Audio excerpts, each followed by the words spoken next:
सब में मोटापा क्यों बढ़ रहा है? बच्चों में, नौजवान में, बुढ़ों में, सब में मोटापा देखने में आ रहा है, क्यों? उपवास का क्या मतलब होता था कि आप जो परमानेंट खा रहे हो, आप जो लगातार अपने शरीर को दे रहे हो, उसको थोड़ी देर के लिए विश्राम देना। चीज और बताइए कि क्या ये जेनेटिक होता है? कि मैं कुछ फैमिलीज को देखता हूँ तो उनके बच्चे भी मोटे और माँ बाप भी, उनके पेट निकला हुआ है, तो क्या मोटापा जेनेटिक होता है? अगर इस मोटापे की जो चेन बनी हुई है ना, पीढ़ी दर पीढ़ी, आपको इसको कहीं ना कहीं तोड़ना होगा। कुछ लोग कितना भी खा ले वो मोटे नहीं होते हैं, और कुछ कहते हैं मैं बहुत कम खाता हूँ और मोटे हो जाते हैं, कहते हैं मुझे लगता ज्यादा है। अभी भी हमारे समाज में बहुत सारे मिथ्स फैले हुए हैं। चावल मत खाइए, कार्बोहाइड्रेट बिल्कुल हमें त्याग देना है, मीठा हमें बिल्कुल त्याग देना है जब तक हम वेट लॉस पे हैं।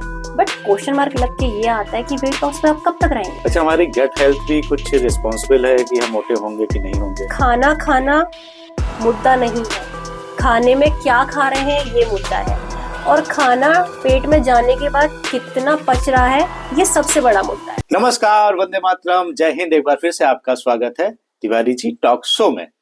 तो भाई, आजकल बच्चे हो, नौजवान हो या बुढ़े हो, सब में मोटापा देखने को जरूर आ रहा है। माताओं बहनों में भी मोटापा बहुत ज्यादा बढ़ रहा है। इसका क्या कारण है? आज से 15-20 साल पहले अगर आप देखें तो जिम नहीं होते थे, हेल्थ कोच नहीं होते थे, और हम मोटे भी नहीं होते थे। और कैसे हम अपने जीवन में थोड़ा से बदलाव लाके, अपने खान पान में थोड़े से बदलाव लाके मोटापे से बच सकते हैं। इस विषय पे आज बात करने के लिए हमारे साथ में है जानी मानी डाइटिशियन रंजना सिंह जी। डॉक्टर रंजना जी, आपका बहुत बहुत स्वागत है तिवारी जी टॉक शो में। आपका भी बहुत बहुत धन्यवाद तिवारी जी कि आप अपने शो में मुझे फिर से आमंत्रित किया। तो रंजना जी बताइए, आजकल सब में मोटापा क्यों बढ़ रहा है? बच्चों में, नौजवान में, बुढ़ों में, सब में मोटापा देखने में आ रहा है, क्यों? बिल्कुल। अभी आपने जो मुझसे प्रश्न किया कि 20-25 साल पहले मोटापा भी नहीं होता था, तो अचानक से ऐसा क्या हो गया जो मोटापा एकदम से हर घर में, हर परिवार में, हर समाज के समुदाय में देखने को मिल रहा है? इसका सबसे बड़ा कारण अगर मैं आपको बता के चलूं तो वो है हमारी पुरातन संस्कृति को पूरी तरीके से छोड़ देना। हमारा जो सनातन धर्म है, हमारा जो हिंदू धर्म है, आपने देखा होगा कि हमारा हिंदू धर्म शुरू से ही विज्ञान के तथ्यों को लेकर के चला है। कहीं ना कहीं हमारा ये जो विज्ञान है, जो हमारा शरीर है, उसके अकॉर्डिंग चलता है। हम हिंदुस्तान में पैदा हुए हैं। हमारे हिंदू धर्म में देखा जाए तो 4 तरीके की ऋतु है। 4 तरीके की ऋतु के साथ साथ हमारा जो शरीर है उन ऋतुओं के अनुसार ढलता है। हमारा शरीर विज्ञान के अनुसार ढलता है। हमारा शरीर जो हमारी एक एनवायरनमेंट है, जो हमारी ज्योग्राफी है, उसके अनुसार चलता है। तो कहीं ना कहीं हमारी जो नई पीढ़ी है, ये पुरातन चीजों को छोड़ करके जो आधुनिकता को पूरी तरीके से अपनाए हुए है, इस वजह से मोटापे को ज्यादा व बढ़ापा मिल रहा है। आप देखिए, आज से 15 से 20 साल पहले या उससे भी पुरातन संस्कृति में अगर हम जाएं तो हम बड़े प्यार से उपवास रखते थे। उपवास का क्या मतलब होता था कि आप जो परमानेंट खा रहे हो, आप जो लगातार अपने शरीर को दे रहे हो, उसको थोड़ी देर के लिए विश्राम देना, यानी कि अपने आप को शांत रखें, आप अपने पेट को शांत रखें, ताकि आपकी जो बॉडी है वो पूरी तरीके से डिटॉक्सिफाई हो जाए। आप देखिए, सोमवार का व्रत रखते थे तो उसमें हम मानते हैं कि हमें प्याज और लहसुन नहीं खाना चाहिए। वो भी एक विज्ञान है। वो इसलिए नहीं खाना चाहिए क्योंकि जब हम प्याज और लहसुन से किसी भी भोजन को बनाते हैं तो उसमें तेल की मात्रा ज्यादा लगती है। तो कहीं ना कहीं विज्ञान कहता है कि तेल कम खाइए।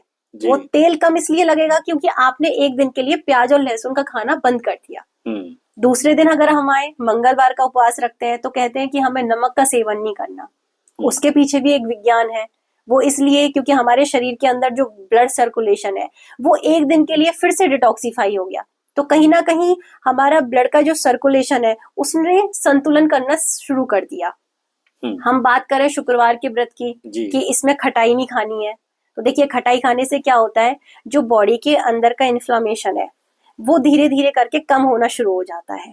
तो कुछ ना कुछ विज्ञान से जुड़े हुए रीजन है हमारे सनातन धर्म में जो हमारे शरीर को स्वस्थ रखते थे। दिनचर्या की अगर मैं बात करूं तो सूर्योदय से पहले हर एक इंसान जग जाता था। सूर्यास्त से पहले हर एक इंसान अपना भोजन खा लेता था। तो बीमारियां हमसे कोसों दूर रहती थी, मोटापा भी नहीं होता था, क्योंकि हमारे शरीर, हमारी बायोलॉजिकल कंडीशंस, हमारी ज्योग्राफिकल कंडीशंस, जो हमारा एनवायरनमेंट है, उसके अनुसार रहता था। अब हम आधुनिकता की बात करें तो हमने सब कुछ चेंज कर दिया है। आज की जनरेशन रात में तो जगती है, दिन में सोती है। तो आप जब प्रकृति से छेड़छाड़ करोगे ना, तो मोटापे को भी और बीमारियों को भी आप आमंत्रित करोगे। बीमारियां हम तक आती नहीं है, हम बीमारियों तक चल के खुद जाते हैं। तो ये जो आपने एक ब्रिज बनाया हुआ है, प्रकृति को छोड़ करके पूरी तरीके से आपने ये जो ब्रिज एक आधुनिकता में बना लिया है, तो इस ब्रिज को तोड़ना पड़ेगा आपको। यानी कि हमें आधुनिकता में ढलना है, लेकिन पुरानी संस्कृति को छोड़ करके नहीं, पुरातन संस्कृति को पूरी तरीके से अपना करके आप आधुनिकता पे चलिए, तो कहीं ना कहीं आप अपने मोटापे से निजात पा सकते हैं। हाँ, ये बात आपने बहुत अच्छी बताई। ये व्रत का जो कॉन्सेप्ट है, इवन अब कुछ साइंटिस्ट ने प्रूव भी किया है कि अगर आप महीने में 15 दिन में एक व्रत जी रखते हैं, जैसे हमारी माता बहनें एकादशी हो गई, जी प्रदोष हो जी। गया, तो 15 दिन में एक व्रत रखती थी, हाँ और जी। उसमें बहुत से फायदे हैं। आपके जो कैंसर पेशेंट्स हैं, कैंसर सेल्स की ग्रोथ नहीं होती है, और साइंटिस्ट ने भी प्रूव भी किया है कि कैंसर पेशेंट्स अगर आप व्रत रखते हैं जी 15 दिन में, तो डेवलप नहीं होती हैं। जी जी। तो ये व्रत का वाकई में आपने बहुत अच्छी चीज बताई। एक भाई, हर बार की तरह इस बार भी मैं आपसे एक सवाल जरूर पूछूंगा, और उसका सही जवाब देने पर एक लकी विजेता को डॉक्टर रंजना सिंह से फ्री ऑनलाइन कंसल्टेशन जरूर मिलेगा। चीज और बताइए कि क्या ये जेनेटिक होता है? कि मैं कुछ फैमिलीज को देखता हूँ तो हाँ उनके जी। बच्चे भी मोटे, और माँ बाप भी, उनके भी पेट निकला हुआ है। तो क्या मोटापा जेनेटिक होता है? बिल्कुल, मोटापा जेनेटिक भी होता है। देखिए, माता-पिता के जो जीन्स हैं, वो अपने बच्चे में जाते ही जाते हैं। तो माता-पिता कई बार क्या करते हैं, अपने बच्चों के लिए पैसा छोड़ के जाते हैं, अपने बच्चों के लिए एक लग्ज़री लाइफ़ छोड़ के जाना चाहते हैं, क्योंकि उनका दिमाग सिर्फ़ उसी चीज़ तक सीमित रहता है कि अगर हमें कुछ हो गया, तो फिर आगे हमारे बच्चों का क्या होगा? जिस माता-पिता ने ये सोच लिया कि हमें स्वस्थ रहना है, ताकि हमारी आने वाली पीढ़ी को हम स्वस्थता दे करके जाएँ, और वो स्वस्थता ऐसी स्वस्थता हो कि वो भी अपने आने वाली पीढ़ी को स्थानांतरित करके जाए, तो ये एक अहम मुद्दा होगा। तो माता-पिता के जो जीन्स होते हैं, वो बच्चों में आते आते हैं, तो वो मोटापा लेकर के आते हैं। अगर इस मोटापे की जो चेन बनी हुई है ना, पीढ़ी दर पीढ़ी, आपको इसको कहीं ना कहीं तोड़ना होगा। अगर आपने इसको नहीं तोड़ा, तो आप बच्चों के लिए कुछ भी अपार छोड़ के चले जाइए, वो कभी उनके काम नहीं आने वाला, जब तक कि आपका बच्चा स्वस्थ ना हो। ये बहुत अच्छी बात की आपने। माता पिता ध्यान देते हैं कि हम उनको कितने प्लॉट उनके नाम जी करके जा रहे हैं, कितना बैंक बैलेंस छोड़ के जा रहे हैं, बच्चे भी यही देखते हैं। जी लेकिन अच्छा स्वास्थ्य, अच्छी हेल्थ भी आप अपने बच्चे को दे सकते हैं, खुद को फिट रख के। अच्छा रंजना जी, एक चीज मैंने और देखी है कि जी। कुछ लोग कितना भी खा लें वो मोटे नहीं होते हैं, और कुछ कहते हैं मैं बहुत कम खाता हूँ और मोटे हो जाते हैं, कहते हैं मुझे लगता ज्यादा है। तो इसके पीछे भी कुछ साइंस होती है क्या, बॉडी साइंस? बिल्कुल, देखिए, हर शरीर का अपना अपना एक विज्ञान होता है। उस विज्ञान में अगर मैं सबसे फर्स्ट पॉइंट की बात करूं, तो जैसे कि आपने पहले प्रश्न में मुझसे पूछा, एक जेनेटिक, तो एक विज्ञान तो ये हो गया कि अपने माता पिता के जीन्स अपने बच्चे में आ गए। कई बार ऐसा भी होता है कि शरीर के विज्ञान को कई बार हम खुद से छेड़ते हैं, हम्म। अपने संतुलन को हम खुद से ही खराब करते हैं, दिनचर्या को उल्टा करके खराब कर दिया। हम अपने शरीर के पैटर्न को चेंज नहीं कर रहे। कई बार क्या होता है कि जब शरीर मोटा होता है, तो बहुत सारे लोग घर पे ही अपनी डाइटिंग करना शुरू कर देते हैं। भोजन को की क्वांटिटी को कम कर देंगे, बहुत सारी चीजें खाना छोड़ देंगे। अभी भी हमारे समाज में बहुत सारे मिथ्स फैले हुए हैं, चावल मत खाइए, कार्बोहाइड्रेट बिल्कुल हमें त्याग देना है, हम्म। मीठा हमें बिल्कुल त्याग देना है, जब तक हम वेट लॉस पे हैं। बट क्वेश्चन मार्क लग के ये आता है कि वेट लॉस पे आप कब तक रहेंगे? 1 महीने, 2 महीने, 3 महीने, आप फिर से खाना शुरू कर देंगे। हाँ। तो कई बार क्या होता है कि आपको किसी भी चीज को परमानेंट छोड़ने की जरूरत नहीं है, आपको पैटर्न चेंज करने की जरूरत है। यानी कि आपका शरीर का विज्ञान बोलता है कि बहुत हो गया, आप पैटर्न चेंज कीजिए, क्योंकि मुझे अलग पैटर्न पे काम करना है। कि अगर आप एक ही पैटर्न के साथ में कंटिन्यू भोजन को खाते रहेंगे, तो वो जो प्रक्रिया है वो आपके शरीर के यूज टू हो जाती है, तो एक ही पैटर्न काम करना बंद कर देता है। इसलिए हर 7 या 10 डेज में आप पैटर्न चेंज करते रहिए, तो अलग अलग पैटर्न आपके शरीर के अनुसार अलग अलग काम करते हैं। कई पैटर्न में ऐसा होता है कि आप हर एक दिन में एक एक करके उपवास रखिए, तो ये पैटर्न आपके शरीर पे अलग काम करेगा। इससे पहले मैं आउटपुट और इनपुट मेथड मैं दर्शकों को समझा चुकी हूँ। एक दिन खाना है और दूसरे दिन आपको उपवास रखना है, तो ये वाला पैटर्न आपकी बॉडी पे एक अलग वर्क करेगा। कई बार क्या होता है कि डिटॉक्सिफिकेशन के लिए हमें 7 डेज में एक ही पैटर्न को फॉलो करना पड़ता है, तो वो पैटर्न हमारे विज्ञान के अनुसार अलग काम करता है। तो सबसे बढ़िया चीज है कि आप अपने शरीर के विज्ञान को खुद समझिए, पैटर्न को चेंज करके। इससे क्या होता है कि 1 महीने या 2 महीने के बाद आप खुद से रिजल्ट निकाल सकते हो कि हमारे शरीर को कौन से पैटर्न की जरूरत है और किसको हमें अपनी लाइफ टाइम के लिए फॉलो करके रखना है। ये पैटर्न का भी वीडियो मैडम ने बनाया हुआ है, मैं डाल दूंगा, वो भी आप देख सकते हैं जी। लिंक आपको डिस्क्रिप्शन में मिल जाएगा। अच्छा, हमारी गट हेल्थ भी कुछ रिस्पॉन्सिबल है कि हम मोटे होंगे कि नहीं होंगे? कुछ नहीं, अगर तिवारी जी मैं बात करूं तो बहुत कुछ रेस्पॉन्सिबल है। देखिए, जो हमारा पेट होता है ये हमारे शरीर की एक मशीन है। मशीन जितना रुक रुक के काम करेगी उतना ही हमारा भोजन रुक रुक के पचेगा। हो सकता है ना भी पचे, वेस्ट के रूप में बाहर निकल जाए।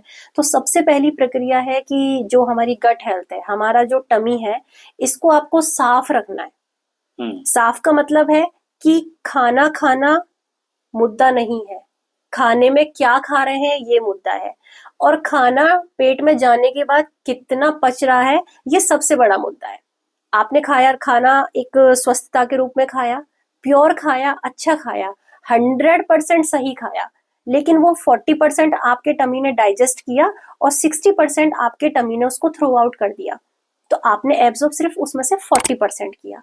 तो गट हेल्थ आज की डेट में सबसे फर्स्ट प्रायोरिटी पे आती है कि खाना खा रहे हो, अच्छी बात है, उसको 100% आप बैलेंस में खा रहे हो, उससे ज्यादा अच्छी बात है, लेकिन वो बैलेंस डाइट आपको डाइजेस्ट नहीं हो रही है, ये मेन मुद्दा आता है। तो गट हेल्थ को इम्प्रूव करने के लिए, जैसे मैंने आपको पहले बताया कि सनातन संस्कृति को अपनाएं, 7 दिन में 1 दिन का व्रत या उपवास आप जरूर रखें। इससे क्या होता है, हमारे बॉडी का डिटॉक्सिफिकेशन होता है, हमारी ये जो मशीन है थोड़ी देर के लिए शांत रहती है। एक एग्जाम्पल मैं आपको देती हूँ कि हम जब कार्बोहाइड्रेट वाली डाइट लेते हैं या प्रोटीन डाइट लें, तो हमारा जो टमी है, जैसी भोजन हमारे पेट के अंदर जाता है तो हमारी ये जो मशीन है ना काम करना शुरू कर देती है। 1 घंटे, 2 घंटे और 3 घंटे हमारे जो मशीन है वो लगातार चलती रहती है। आपका मुंह तो बंद हो गया चलना, लेकिन आपके अंदर की जो मशीन है वो अभी सुचारू रूप से काम कर ही रही है। वो तब बंद होगी चलनी जब डाइट प्रॉपर तरीके से डाइजेस्ट हो जाएगी। तो 3 घंटे तक तो आपको कुछ खाना ही नहीं है, सिर्फ पानी पी सकते हैं आप, क्योंकि आपको पहली वाली डाइट को प्रॉपर तरीके से डाइजेस्ट करना है। इसके बाद क्या है, मशीन तो आपकी 3 घंटे चली ना, तो फिर आप अपने आप से वादा करो कि ये मशीन मेरी थक चुकी है चल चल के, आप इसको 2 घंटे के लिए रेस्ट मोड पे छोड़ना है। तो आप 2 घंटे एक्स्ट्रा उसको रेस्ट मोड पे छोड़ने के लिए दो। आप सिर्फ लिक्विड लेना है, कुछ ऐसी हैवी चीजें नहीं खानी है जिससे हमारा वेट बढ़े बार बार में। 2 घंटे रेस्ट के लिए छोड़ दिया उसको, तो आप जब एक डाइट से दूसरी डाइट पे जाते हो तो उसके बीच में कम से कम 5 घंटे का गैप होना ही चाहिए मशीन को फिर से स्पीड में चलाने के लिए। तो गट हेल्थ जो होती है ना, वो कहीं ना कहीं आपके मोटापे का कारण भी होती है, और गट हेल्थ कहीं ना कहीं बीमारियों का कारण भी होती है। तो उन पे अगर कंट्रोल रखना है ना, तो आपको इस मशीन की जो प्रक्रिया है ना उसको समझना जरूरी है। अच्छा, कई बार सवाल आता है कि बहुत से लोगों की आजकल लाइफ ऐसी है कि वो सुबेरे निकलते हैं 7-8 बजे ऑफिस के लिए, ट्रेन पकड़ के या बस पकड़ के वो ऑफिस जा रहे हैं, रात में 10 बजे वो वापस आ रहे हैं, तो उनके पास एक्सरसाइज करने का टाइम नहीं होता है, और उनका जो पैटर्न है खाने का वो भी कुछ टिफिन ले जाते हैं और कुछ बाहर से ही मंगा के खाते हैं।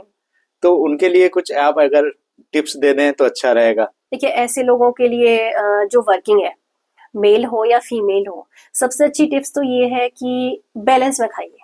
क्योंकि हम जो भारतीय लोग हैं ना, हमने सबसे बड़ी कमी क्या होती है, या तो हम अति का खाते हैं या फिर वेट कम करने के लिए हम पूरी तरीके से छोड़ देते हैं। अति भी हर चीज की बुरी है और छोड़ना भी सबसे बड़ी गलत चीज है, क्योंकि प्रकृति ने जो चीज हमें खाने के लिए दी है उसमें कुछ ना कुछ पोषक तत्व दिए हैं, इसलिए वो हमारे शरीर के लिए जरूरी है। अति का भी मत कीजिए और आप किसी भी चीज को परमानेंट छोड़िए भी मत। सबसे जो प्रमुख चीज है वो है आपका बैलेंस कीजिए। तो बैलेंस में क्या क्या आता है आपका, अगर आपके पास एक्सरसाइज करने का टाइम है तो आप कार्बोहाइड्रेट इंटेक बढ़ा सकते हो। अगर एक्सरसाइज करने का टाइम नहीं है तो सबसे बेस्ट थिंग ये होती है कि कार्बोहाइड्रेट इंटेक को आप कम रखिए, जितना कम हो सकता है उतना कम रखिए। प्रोटीन लेवल को आप बढ़ा दीजिए, फैट फ्री डाइट कर दीजिए कि आपको रिफाइंड ऑयल यूज नहीं करना है, आपको मस्टर्ड ऑयल यूज नहीं करना है। तो आधा बैलेंस तो आपकी बॉडी के अंदर यहीं से होना शुरू हो जाता है। मीठा जो हम लगातार खाते रहते हैं, उस मीठे पे कंट्रोल कर लीजिए आप। तो कहीं ना कहीं आपको बैलेंस करना पड़ेगा, क्योंकि हमारी ये जो बॉडी है ना, वो एक बैंक अकाउंट की तरह है। भोजन अगर आपने बैलेंस में खाया है तो वो पूरी तरीके से अवशोषित हो जाता है। अगर भोजन को आपने असंतुलित रूप में खाया है, जरूरत नहीं थी लेकिन उससे ज्यादा खा लिया, तो या फिर उसको आप योगा करके बाहर निकाल लीजिए। योगा करोगे तभी फैट बर्न होगा। तो बैलेंस इस तरीके से बनता है, या तो उतना ही खाओ जितना शरीर की आवश्यकता है, और अगर आप गलती से ज्यादा खा रहे हैं तो फिर आप एक्सरसाइज कीजिए। और मैं आखिर में एक पॉइंट और बोलना चाहूंगी। देखिए, हमारे हिंदू धर्म में बहुत सारे तीज त्योहार आते हैं, शादियां अब शुरू हो गई है, तो हमारे यहाँ पे पूरे समाज में एक चलन है कि हम लोगों के लिए गिफ्ट लेके जाते हैं जी। है ना। बच्चे हैं तो जाहिर सी बात है कि आजकल चॉकलेट हो गई, जंक फूड हो गई, ये बहुत सारी चीजें हम अपने परिवार के लिए या हमारे समाज में जो भी लोग हैं, शादी है, त्योहार है, सबके लिए कुछ ना कुछ लेके जाते हैं, और कुछ ना कुछ लोग हमारे घर पे लेके आते हैं। तो एक चलन जो उपहार देने का है, तो उसमें एक मैं छोटी सी बात जोड़ना चाहूंगी। अगर उपहार में किसी को कोई चीज देनी है तो आप अपने फैमिली मेंबर को कॉल करो, या आपके जो सामाजिक लोग हैं आप उनको एक बार कॉल करके पूछिए कि भाई आपकी हेल्थ कैसी चल रही है, आपने कोई होल बॉडी चेकअप कराया कि नहीं कराया अभी। नहीं, मैं हर साल कराता हूँ। हर साल कराते हो, बहुत अच्छी बात है। लेकिन आपके फैमिली में अगर किसी ने नहीं कराया है तो आप उसे अगर उपहार में कुछ देना चाहते हो ना, तो पेमेंट आप करिए और होल बॉडी चेकअप आप उसका कराइए। वो तो नाराज हो जाएंगे रिश्तेदार, बिल्कुल नाराज अगर नहीं कुछ होंगे, निकल आया बिल्कुल नाराज नहीं होंगे। ये तो उनके लिए एक बेनिफिट की बात है कि कुछ निकला ना, तो वो चीज कंट्रोल करके, मेडिटेशन लेकर के, मेडिसिन लेकर के, एक अच्छी डाइट लेकर के कंट्रोल कर सकते हैं। उपहार में आप ये दीजिए। दूसरा पॉइंट ये है कि अगर आप उनको उपहार में कुछ देना ही चाहते हो, बुजुर्ग लोग हैं हर एक घर में, तो जाहिर सी बात है बुजुर्ग है तो कुछ ना कुछ डेफिशिएंसी तो हर एक में होती है। आप सप्लीमेंट्स दे दीजिए।